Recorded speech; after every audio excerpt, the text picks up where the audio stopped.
प्रिय छात्राओं, मैं सीमा मीना, सहायक आचार्य, गौरी देवी राजकीय महिला महाविद्यालय अलवर। मैं आपको आपका जो प्रथम प्रश्न पत्र है रीतिकालीन का वो पढ़ा रही हूँ।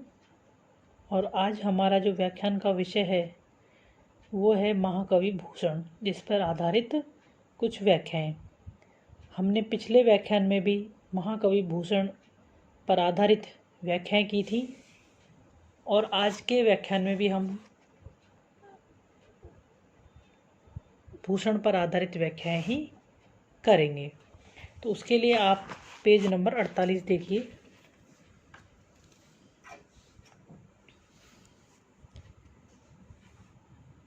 साजी चतुरंगसेन अंग में उमंगधारी, सरजा शिवाजी जंग जीतन चलत हैं।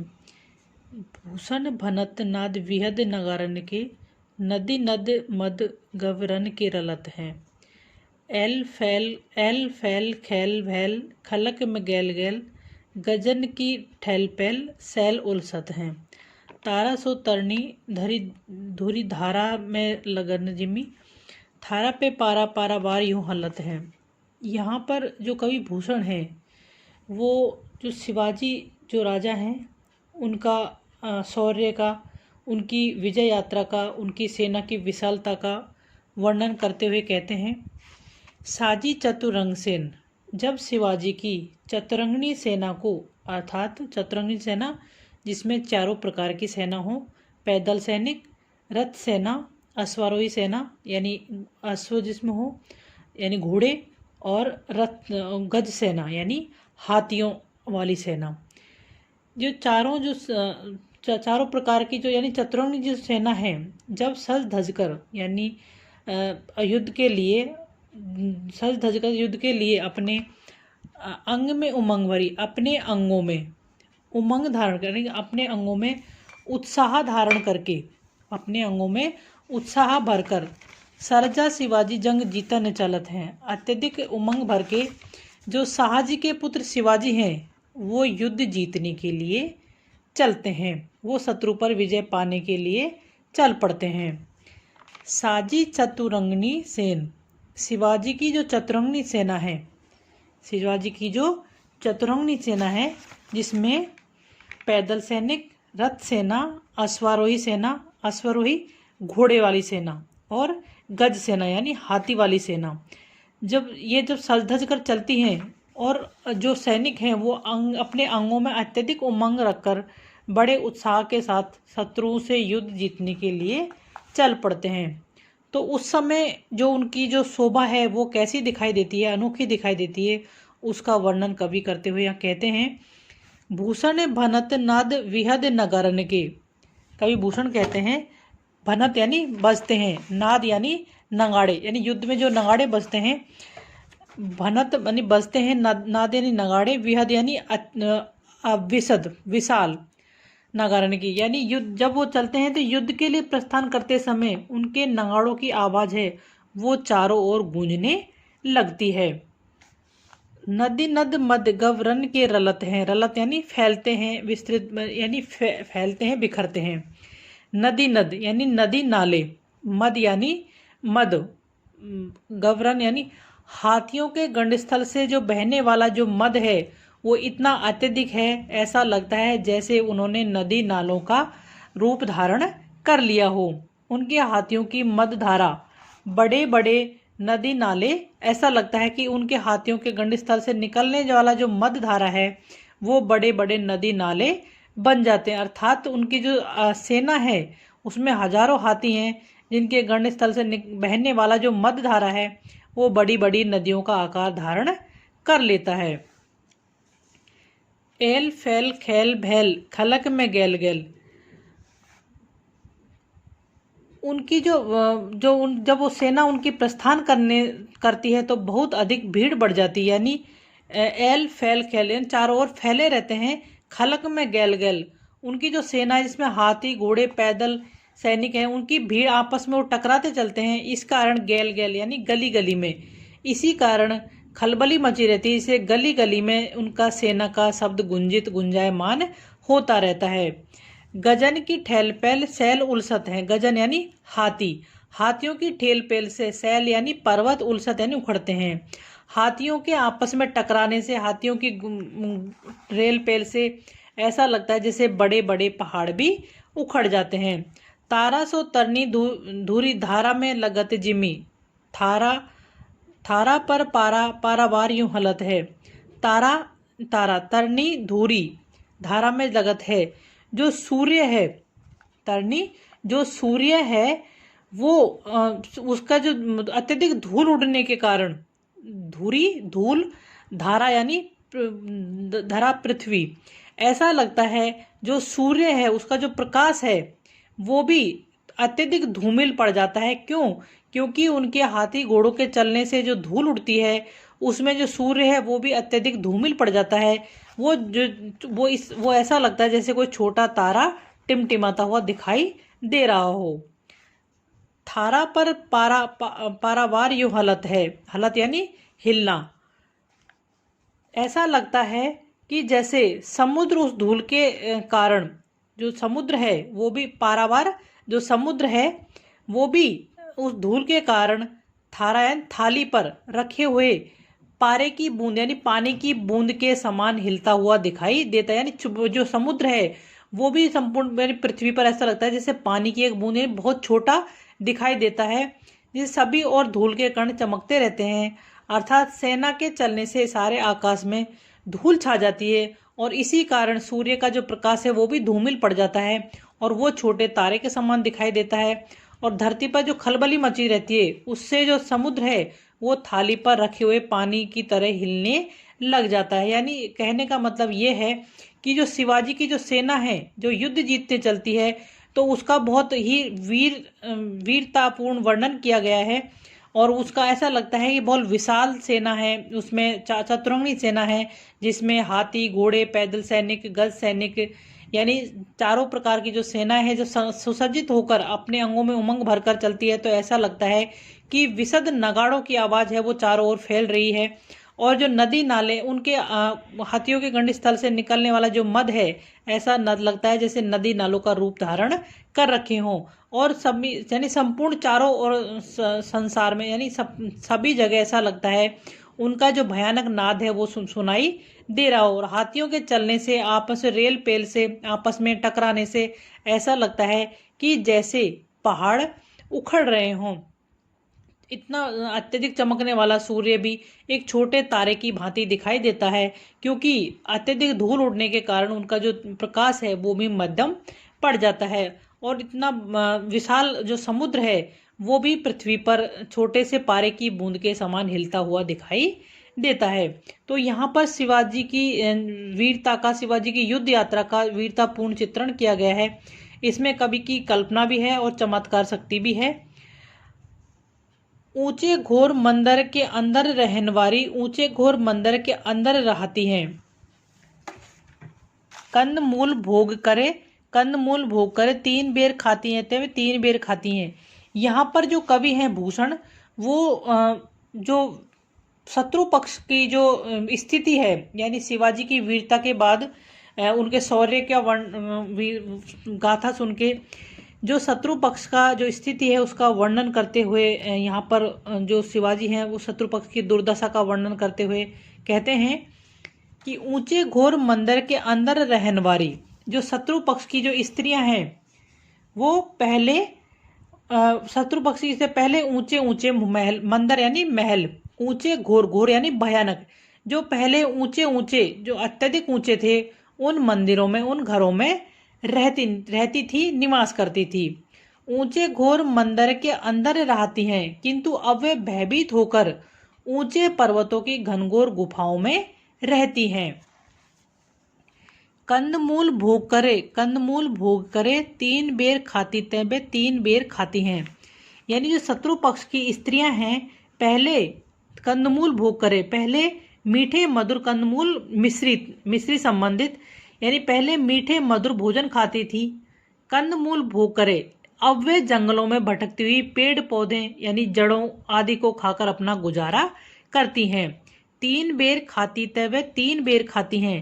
पहले जो शत्रु पक्ष की स्त्रियां थी वो दिन में 3 बार भोजन करती थी, लेकिन अब यानी आपकी जो शौर्य की गाथा सुनकर अत्यधिक भयभीत हैं, इस कारण वो 3 बेरों पर अपना जीवन बिता रही हैं। वो 3 बेर खाकर ही अपनी संतुष्ट हो जाती हैं। भूषण शिथिल अंग, भूखन शिथिल अंग।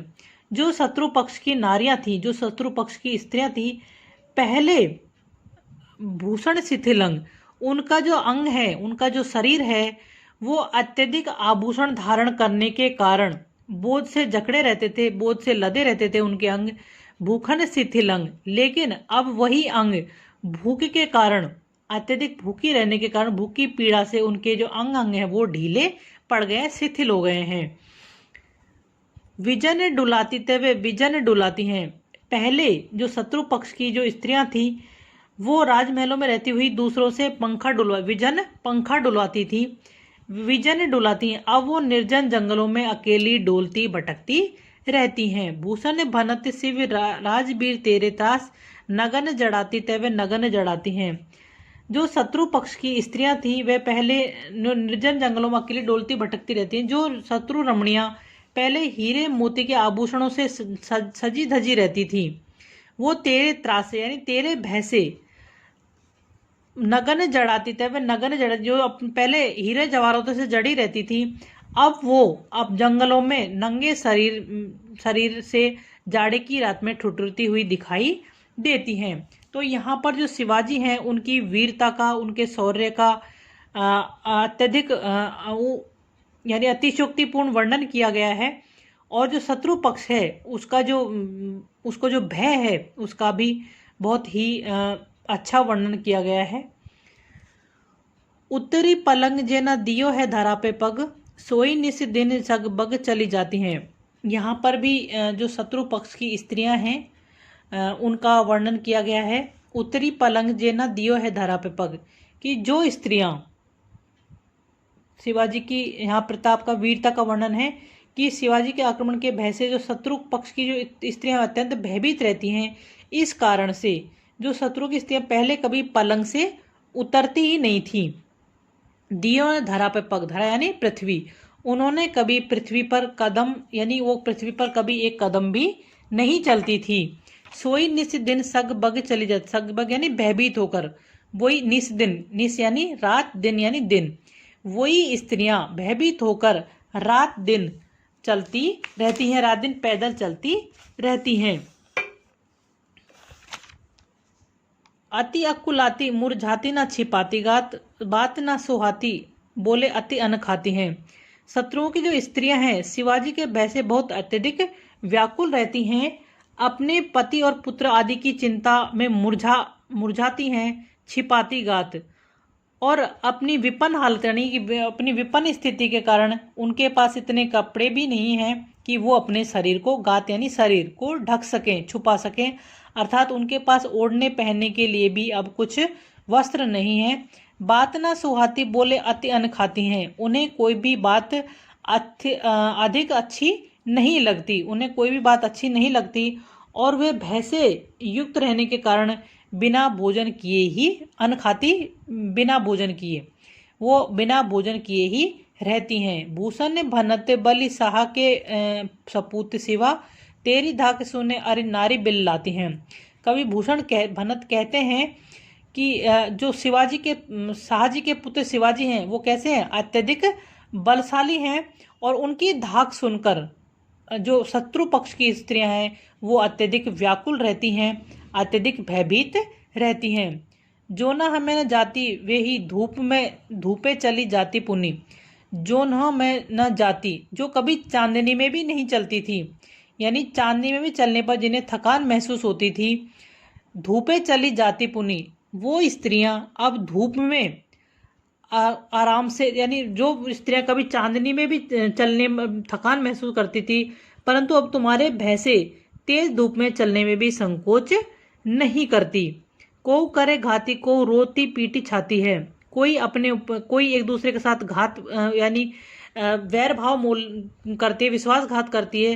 को रोती पीटी छाती, और कोई शत्रु पक्ष में होने के कारण अपनी छाती पीट पीट कर रोती रहती हैं। तो इस तरह से यहाँ पर जो शिवाजी का पराक्रम का वर्णन किया गया है और जो शत्रु पक्ष है उसकी बुरी दशा का वर्णन भी यहाँ अतिशोक्तिपूर्ण किया गया है। इंद्र जिमि जम पर बाड़व सुअंब पर रावण सदम्ब पर रघुकुल राज है।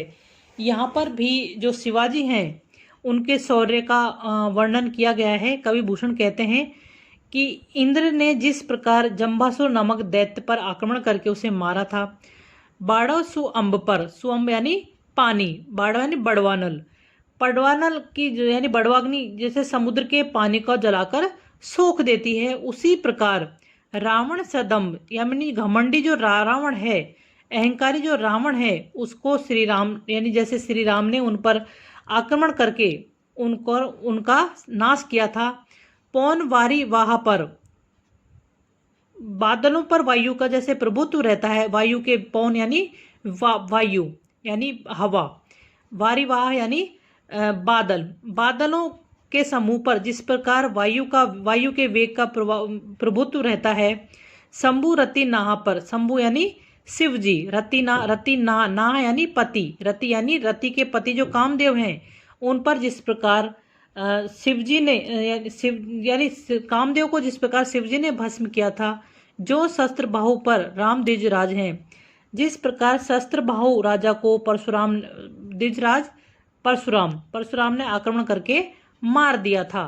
दावा द्रुम दंड पर, जिस प्रकार जंगली वृक्षों पर दावाग्नि यानी संपूर्ण जंगल को दावाग्नि जलाकर नष्ट कर देती है, उसका प्रकोप दिखाई देता है। चीता मृग झुंड पर, जिससे हिरणों के झुंड पर चीते का जैसे भय रहता है, आतंक छाया रहता है। भूषण वितुंड पर, जैसे मृगराज है, वितुंड यानी हाथी, हाथियों के झुंड पर मृगराज यानी जो सिंह है उसका आतंक रहता है। तेज तम अंश पर, कान जिमी कंस पर, तेज तम यानी अंधकार, अंधकार पर जिस प्रकार सूर्य की किरणें अंधकार को जैसे समाप्त कर देती हैं, और दुष्ट कंस पर जिस प्रकार आक्रमण करके भगवान श्री कृष्ण ने उनका विनाश कर दिया था, उसी प्रकार त्यों मलेच्छ वंश पर शेर सिरराज हैं। उसी प्रकार सिंह के समान शौर्य और पराक्रम करने वाले जो छत्रपति शिवाजी हैं, शिवाजी का मुगलों के मलेच्छ वंश, मुगलों के वंश पर आतंक छाया रहता है, अर्थात वे मुगलों के प्रबल विरोध करते हैं और वीरतापूर्वक उन पर आक्रमण कर उनका विनाश कर देते हैं, उनको समाप्त कर देते हैं। तो यहाँ पर जो शिवाजी हैं उनके शौर्य से संपूर्ण जो मुगल साम्राज्य है वो भयभीत रहता है। जिस प्रकार यहाँ पर जैसे एक दूसरे की तुलना करके एक दूसरे का उदाहरण देकर यहाँ पर जिस प्रकार शिवाजी की वीरता का वर्णन किया गया है, उसी तरह से यहाँ जो शिवाजी के शौर्य और यश के और कवि भूषण ने स्पष्ट किया है कि उनकी जो शौर्य है उसके कारण जो मलेच्छ वंश है, जो मुगल वंश है, वो उसी प्रकार भयभीत रहता है जिस प्रकार इंद्र ने जम्बासुर को मारा था। पानी पर बड़वाग्नि का अधिकार रहता है। रावण के अहंकार को रघुकुल राज श्री राम ने खत्म कर दिया था। और वायु जो बादलों का समूह है उस पर पवन का यानी कि हवा का अधिकार रहता है। जिस प्रकार रति के पति कामदेव को शंभु यानी शिवजी ने भस्म कर दिया था, सहस्त्रबाहु को जैसे परशुराम ने खत्म कर दिया था, जंगली पेड़ों पर जैसे जंगली वृक्षों पर दावाग्नि का अधिकार रहता है, और हिरणों के झुंड पर जैसे चीते का अधिकार रहता है, यानी कि वो सब एक दूसरे से डरते हैं। उसी प्रकार हाथियों के झुंड पर मृगराज यानी जो सिंह है उसका अधिकार रहता है, यानी वो उसके आतंक से भयभीत रहते हैं। जिस प्रकार अंधकार को तेज समाप्त कर देता है, कंस को जिस प्रकार कृष्ण ने समाप्त कर दिया था, उसी प्रकार जो मलेच्छ वंश है वो हमेशा शिवाजी के जो शौर्य है, उनका जो पराक्रम है, उससे भयभीत रहते हैं। कलिजुग जल्दी अपार उद्यम उमियमय, लच्छनी लच्छ मलिच्छ कच्छ अरु मग मगरचे, नृपति नदी नद वृंद होत जा को मिल नीरस, भनी भूषण सब भूमि घेर कन्नीय सुअप बस, हिंदुवन पूर्ण ग्राहक बनियन गाहक बनियन तासु निवाहक शाही शुभ, वर वादवान किरवान धरी जस जाहज शिवराज तु। यहाँ पर जो शिवाजी हैं, यहाँ पर भी शिवाजी के जो पराक्रम है उनका वर्णन किया गया है। उसके शौर्य की और यश और शौर्य को संकेत करते हुए कवि कहते हैं कि कलयुग में अपार यानी विशाल, जलधि यानी समुद्र, अधम यानी अधर्म, उम्मीय यानी लहरें, उधर यानी उठ रही थी। कलयुग के अपार समुद्र में, कलयुग के विशाल सागर में अधम की लहरें अपना जोर दिखा रही हैं, यानी अधर्म की लहरें, यानी संपूर्ण संसार यानी कलयुग में अधर्म अपनी चरम स्थिति पर छाया हुआ है। लच्छन लच्छ मलिच कच्छ अरु मगर मच्छ मगरचे, लाखों लाख मलिच रूपी जो कछुए हैं, मलिच यानी मुगल साम्राज्य के लिए इस्तेमाल किया गया है, लाखों लाख जो मलिच रूपी कछुए हैं और मगरमच्छ के झुंड घूम रहे हैं, मगरचे मगरमच्छ के झुंड। नृपति नदी नद वृंद होत जाको मिल नीरस, जिससे मिलकर राजा रूपी जो बहने वाली नदियां हैं, नदियों को राजा रूपी बहने वाली जो नदी नाले हैं वो नीरस और धर्महीन हो गए। यानी संपूर्ण मलिच वंश के आक्रमण, यानी संपूर्ण मगरमच्छ के जो सानिध्य में आकर जो और भी जो राजा थे वो भी अपने धर्म से धर्महीन हो रहे हैं और नीरस हो रहे हैं। भनी भूषण सब भूमि घेर कन्यप सुअप बस, जो कवि कहते हैं, कवि भूषण कहते हैं कि जिसने सारी दुनिया, भूषण भूमि यानी पृथ्वी, घेर यानी घेर रखा है, धरती यानी किया, सुअप यानी अपने, जिसने संपूर्ण पृथ्वी को और अपने बस में कर रखा है। जिसने सारी दुनिया को, किसने? अधर्म ने सारी दुनिया को अपने वश में कर रखा है। हिंदवान पूर्ण ग्राहक बनिक तासु निवास शाही शुभ, पूर्ण के ग्राहक के रूप में जो हिंदुत्व के प्रेमी हैं वो कौन है? शाहजी के पुत्र शिवाजी हैं, जो उसका निर्वाह कर रहे हैं। वर वदवान किरवान धरी जस जहाज शिवराज तो, हे शिवराज तुम ही हो इस यश रूपी जहाज, तुम ही यश रूपी जहाज हो, तुम ही यश रूपी जहाज हो। तुम्हारी किरवान यानी तलवार, वदवान यानी पतवार, तुम्हारी ही तलवार इस अधर्म रूपी संसार सागर से पार उतरने वाली तलवार है। तुम ही इस संसार सागर से पार उतरने वाली तलवार के समान हो। तुम्हारा ही यश इस संसार, अधर्म का जो संसार है उससे पार उतरने वाली तलवार यानी पतवार के समान हो। यानी कलयुग के जो अपार समुद्र है उसमें अधर्म की लहरें, यानी संपूर्ण संसार में अधर्म अपनी चरम स्थिति पर छाया हुआ है। लच्छन लच्छ मलिच कच्छ अरु मगर, यानी चारों ओर लाखों यानी अत्यधिक मात्रा में जो मलिच है यानी जो अधर्म है वो चारों ओर फैला हुआ है, और उन्हीं के संपर्क में आने से मिल नीरस, यानी उनके संपर्क में आने से और जो राजा महाराजा हैं वो भी सब अधर्म के मार्ग पर चल रहे हैं और नीरस यानी वो जीवन से निरस हो चुके हैं। संपूर्ण पृथ्वी को जिन्होंने अपने वश में कर लिया है। लेकिन तासु निवाहक शाही जी के पुत्र जो शिवाजी हैं वो हिंदुत्व के पूर्ण के ग्राहक हैं और वही उसका निर्वाह करने वाले हैं। इसलिए तुम्हारा जो यशरूपी जो जहाज है वही इस संसार सागर से पार उतरने वाली जो तलवार की पतवार के समान, तुम्हारी जो तलवार है वो यशरूपी जहाज को पार उतरने वाली पतवार के समान है। ठीक है बच्चों, धन्यवाद।